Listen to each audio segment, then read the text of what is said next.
All right, next vintage gear review. We have a 1971 Pioneer SX 2500. These were manufactured between 1970 and 1974. 72 capacitor coupled watts per channel into 8 ohms.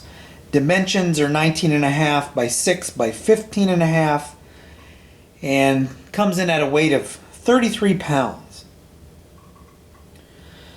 Now, these receivers, right, so the Pioneer SX 2500 was the most expensive receiver that Pioneer sold, at least in the catalog that I pulled from 1971, which is when this one was manufactured. And again, you can look at the serial number, look at the first two letters, and that's how you can determine the date of manufacture. So this was the most expensive, highest rated in terms of wattage receiver that Pioneer sold. So I guess I would say it's top of the line, but you know, the weird thing is Pioneer had several lines at that time. So I would consider this a part of the line of receivers that included the 2500, the 1500, the 990, probably the 770 and the 440, although those do have a different look, but they're similar in configuration. But you also had the Pioneer SX 9000 and 6000 reverb receivers, and you had the Pioneer SX 1000. So, and those are different receivers. So the 1000 is unique in its styling. Now it does share some of a similar design to the 2500 and the 9000 and the 6000. They're all capacitor coupled. They just come in at different power levels, I guess you can call them. So again, as a capacitor coupled receiver, this has a warmer sound to it. But I would say this isn't, it's a good balance, I guess I would say, on this one. It's probably has most to do with the 72 watts per channel. So plenty of power, warm and mellow. The operation, it's pretty easy to use. So the dial and knobs, the dials and knobs are all, or the buttons and knobs are all laid out. It's got a nice clean dial face to it.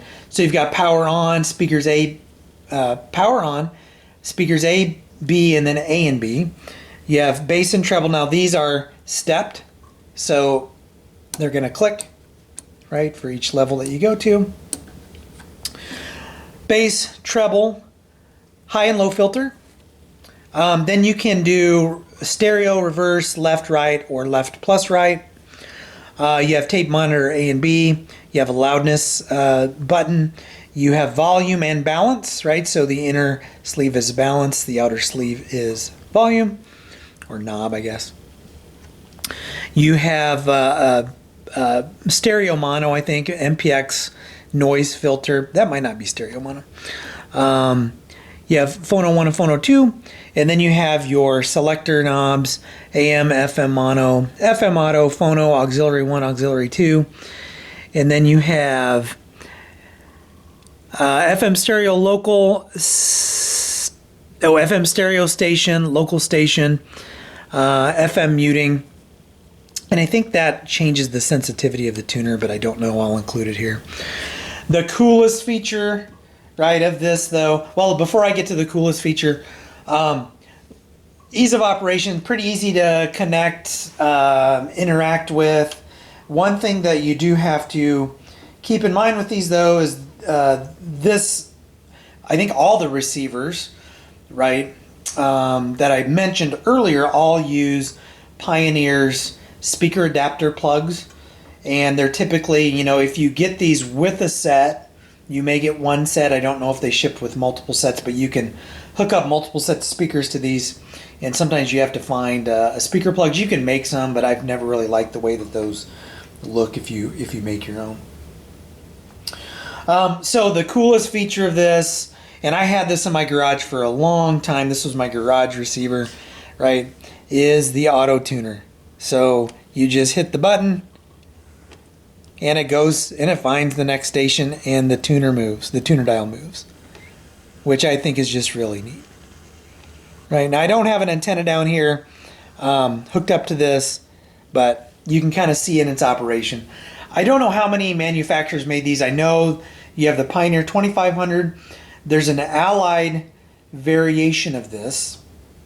And for the life of me, it just escaped my mind what it is. I'll flash up an image of the Allied variation, which from what I understand, Pioneer manufactured, and they sold it under the Allied brand, I think, for Radio Shack.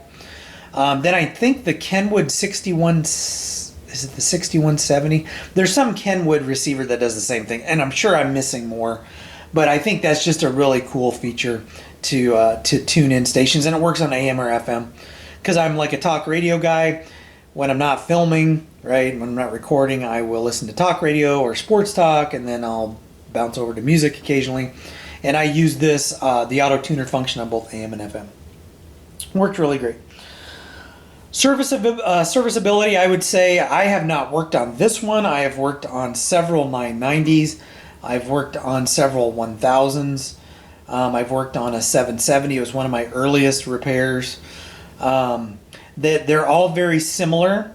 I would say repairing one of these, if you're looking at is it easy, is it difficult, this is more towards the, again, I use beginner, intermediate, and advanced. This is like an intermediate / advanced because to access some of the boards, it's kind of a pain, right? They don't slide in and out. You've got to finagle a bunch of things to get them in a good position where you can service them, or you have to remove wire wraps from the boards, which can be a pain. Plus, on this particular model, you have the whole auto tuner circuit, and so that poses a lot of problems. So this is definitely not one I would jump into as an absolute beginner, right? Just put that off since I've been talking. So advanced, intermediate.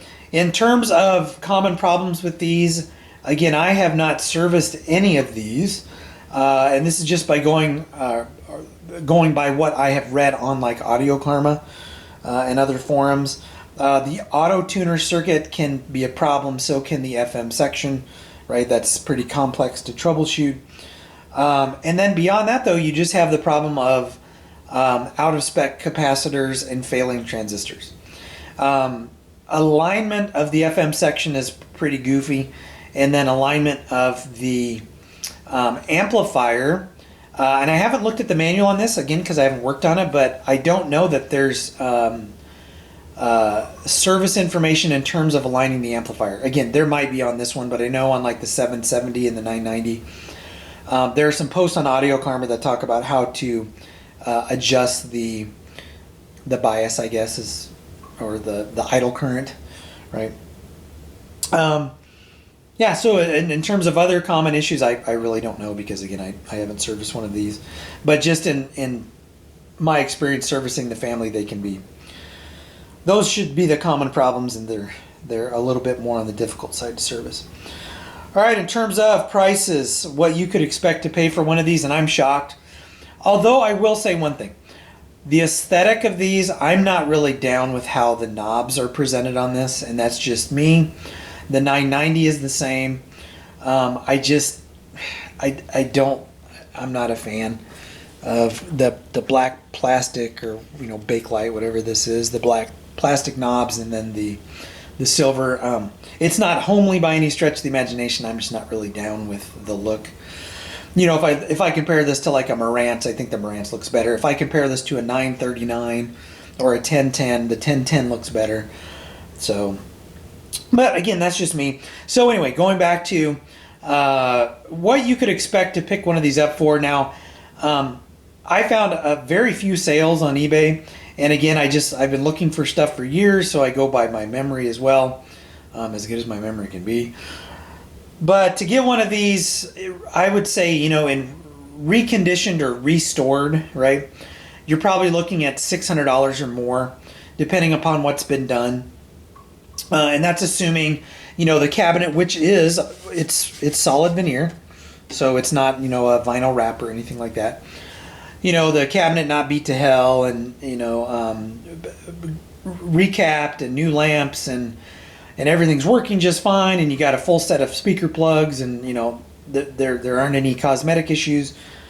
$600 or more. I think to get one working right, with maybe an issue or two. You know, typically the cabinet will be chewed up. Maybe it doesn't have the speaker plugs. There might be some blemish on the front, maybe some scratches.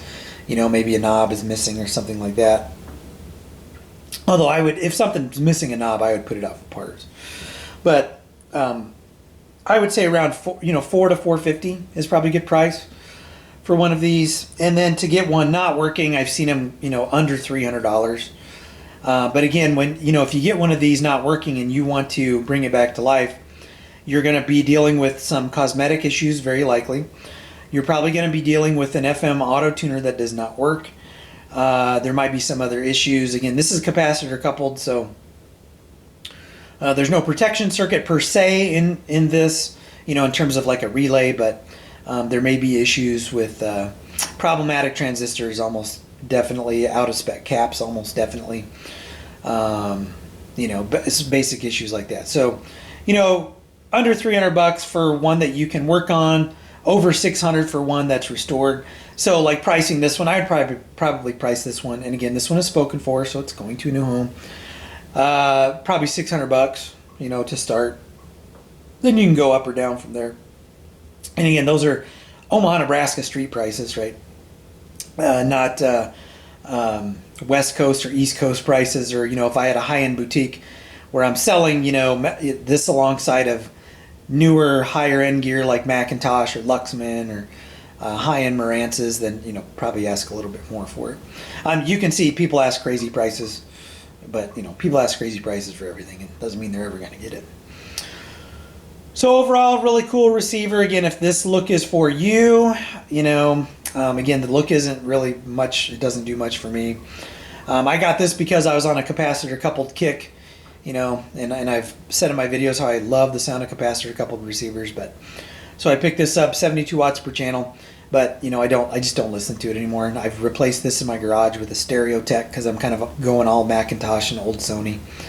So I'm freeing up some of my other stuff. So anyway, that's the Pioneer SX2500. And as always, if you like what you see, like, hit subscribe, and I'll catch you in the next video.